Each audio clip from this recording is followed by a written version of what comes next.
if our time is ours to waste, to leave behind a better place, then I need nothing more than life with you. Everybody was talking about the Battle of LA. We saw what happened last night. So far, the Clippers 2-0 against their the team that they share the same building with. They're across the hall with. We all know that LA is a Laker town. However, the Clippers have put them on notice. What was our thoughts looking at that game? I think to me it was just about the defense. In the last quarter, the Clippers just kept tightening up and tightening up and tightening up. And I think in the last 6 minutes, I think they only had 5 or 6 points. It just looked so hard for the Lakers to score.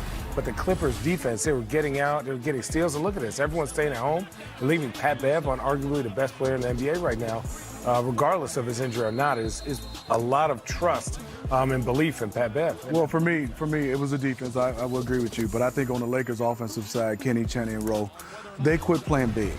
And what I mean by that is anytime you have a smaller guy like Patrick Beverley, I love him, but I'm going to play big, and I'm going to get somebody extra shot. They quit playing big. And when you start playing big, that's your advantage. And LeBron didn't play big at the end. AD didn't play big. There's no way you don't go to Anthony Davis. There's not another 7-1 guy on the floor, and if he is, Anthony Davis has the advantage.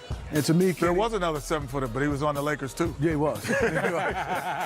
They didn't stay big with me, and that's the part. And for me, LeBron, if I have Patrick Beverley, I got to get all y'all a shot because they have to come double if I post up. We talk about they didn't play big. Both AD and LeBron combined to go 3 for 18 from shooting from 3. So you would think maybe they take advantage of that height and go down on the post. But Jet, looking at LeBron's injury situation, we heard that he had aggravated a groin injury a couple of days earlier, and then we see him go down. Jet, why what are you looking for, Ken? I'm looking for the excuse. He's about to drop down. No, LeBron James played, man. Like, when LeBron James plays on the floor, you know, I don't think he asked for any excuses. He didn't play well. You know, he just didn't play well. Like, those are excuses that his fans or the media want to make for him, but he was on the floor, and I'm sure he's been on the floor that healthy before and played well, and no one said anything. So I can't make excuses for a guy who's playing. So from what I saw, again, what Smitty said, he didn't play big. But the other thing is, when we saw, I think it was opening night, and I made a statement. I said, against the Clippers and Kawhi Leonard is the first time that LeBron isn't the best athlete on the floor. Now, it doesn't mean he's not the best player. Right. Doesn't mean he's not the all-time great. Doesn't mean for some he's the GOAT. But he can make him. LeBron James says, when I'm in trouble, I go to my athleticism, which you can't contain.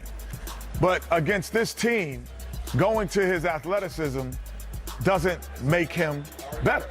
He has to go to be a skilled player against them, which at times now they can play him a little bit better. He had to go to be a skilled player. Doesn't mean that he's not most athletic when he plays every other team, but against Kawhi Leonard and the Clippers, he has to become more of a skilled player. Then he's not just running by you, Shannon. He's not going through you. Kawhi absorbs the contact and he stays there. Like, he does things that no other human could do in the NBA. Yeah. So Smitty, what's next for the Lakers? We saw them get out of the gate fast. Best record in the NBA at one time, tied with Milwaukee. Now they've lost 4 in a row, and it looks like LeBron's going to miss some time. AD's on the way. He's arrived. He's there. What are the Lakers going to do with him being at the focal point with LeBron out? Well, there's nothing wrong with that. AD has been a first option before, but I also think now is they have to figure out how they want to use Kyle Kuzma. And that's where I think they're going to have to figure out whether it's coming off the bench, whether it's playing him at the 4, whether letting him be a guy. That's the one. Everybody else's position, to me, Channing and Kenny, they're in their spots. They're in their place. Kuzma is the guy. Is he going to be the third guy scoring? Is he going to be the guy off the bench scoring? Where will you play him? And are you going to be able to play him down the stretch with LeBron and AD? A lot of conversation about his outfit that he wore. It's hard days and it's hard months. Sometimes I don't know what to say, hits me all at once. My pride is getting in the way and I'm on the run. Scared that things are gonna change, what will I become? No, I can't take it sometimes. That's why I dive into rhymes, that's why we dive into lies. We digging deeper inside, we try to keep up with life. We hide our pain from the light, do what we can to survive. But no,